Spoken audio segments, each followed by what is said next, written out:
Well, hello. Me again, telling you some more of my bullshit. I spent a week in jail for sending a shitty text message about the way that my ex-husband treats my kids and me. Kind of snapped, and I'm only allowed to be texting him about the kids and that, or transportation and stuff. But I snapped. He was taking him out of state, whatever. So yeah, I fucked up. I went to court. I pled guilty. I didn't try to, get out of it or anything. Spent a week in jail over Christmas. I went on Christmas Eve. I got out New Year's Eve. That was not bad. I suppose it was going to be a really dark week for me anyway because he'd taken the kids to Florida and I really didn't know if they were coming back. But they came back, thank goodness. They're okay. They told me that the grandma over there, which is Brian's dad's new wife, who's just a pathological liar. I mean, the same woman who told me to take all my evidence that I had and put it in a safe deposit box back in 2013 because she totally believed everything that I was telling her about what was going on. Well, I had all that evidence, but, as I stated in the previous times, he had me convinced that we were all in danger, so I burnt all that evidence in our fire pit out back at our house so that, to protect my family. But this woman tells my son that everything that I said was a lie. I was never being stalked. Brian never tried to poison me. All kind of stuff, right? I don't know exactly the details, but he was pretty upset about it. He was pretty upset about the fact that he was being lied to about his own mom. The boy is smart. He's 12 years old. He's seen a lot of this going on. And he gets it. He's not stupid. But he wants me, so he wants to be a witness for me at trial. I appealed my conviction on the domestic violence charge with Brian because I was found guilty. But my son wants to help me in my trial. He wants to meet, I was telling him I had the chance to appeal. He said he wanted to be my witness because he saw what happened. And if I had his testimony in there, because I was on the ground, he says with his own words, I saw them on top of you. I saw them beating you up, Mom. I was screaming for his help. I was screaming his name. He says that he was screaming to Dad, get off of her, but, I don't remember hearing that. But anyway, it's like, I don't want to do that. That's why I didn't have them testify in the first place. I had the chance, but like that trial was traumatic enough for me, as a grown-ass person. I cried to the point where like my entire body was shaking. I couldn't, when I get these PTSD triggers, when it's a real trigger, my body just shuts down on me. It starts shaking and I can't, my knees won't hold. Thank God I was sitting, but man, I really almost fell out of this damn chair, like crying so hard, as quietly as humanly possible.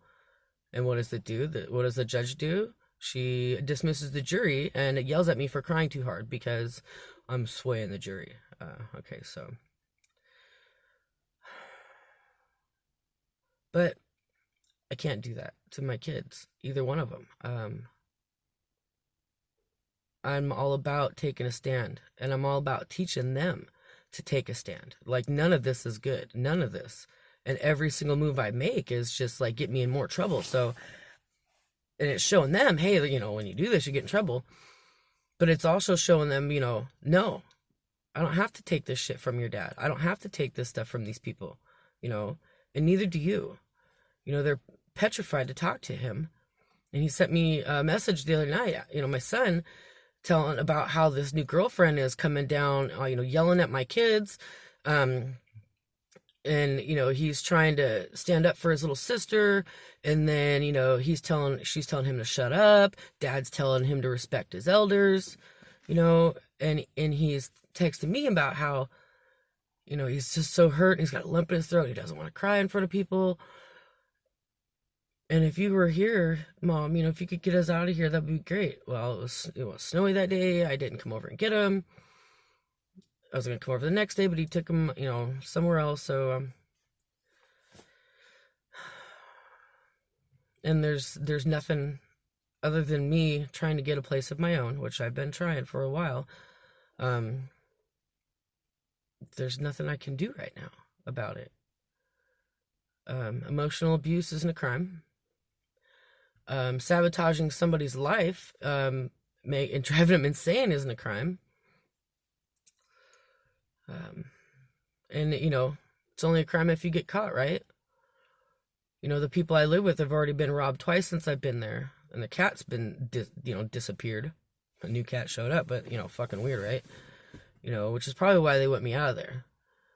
Every time I stay somewhere, his bullshit follows me.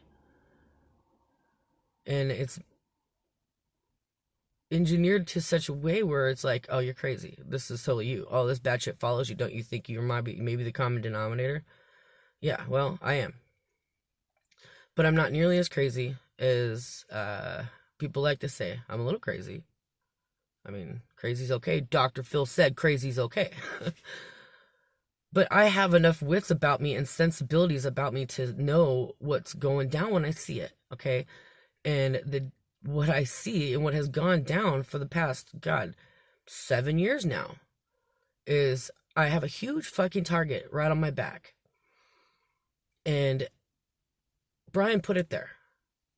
Brian put it there, and the police put it there.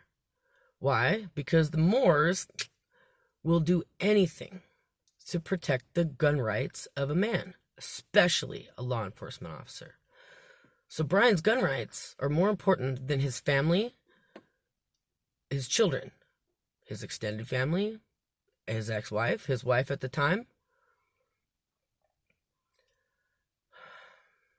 And so now I walk around with this big target on my back. And I don't have any gun rights. Which is probably good at the moment because, life is hard. Like, oh, well, yeah, life is hard. Yeah, but I'm sorry. It is hard for me. It is engineered to be that way. YWCA lost my screening 3 times in 1 year? Really? Really? Just so now I can be chronically homeless, not a DV victim or, can't get none of those bennies, like there are any, and there aren't.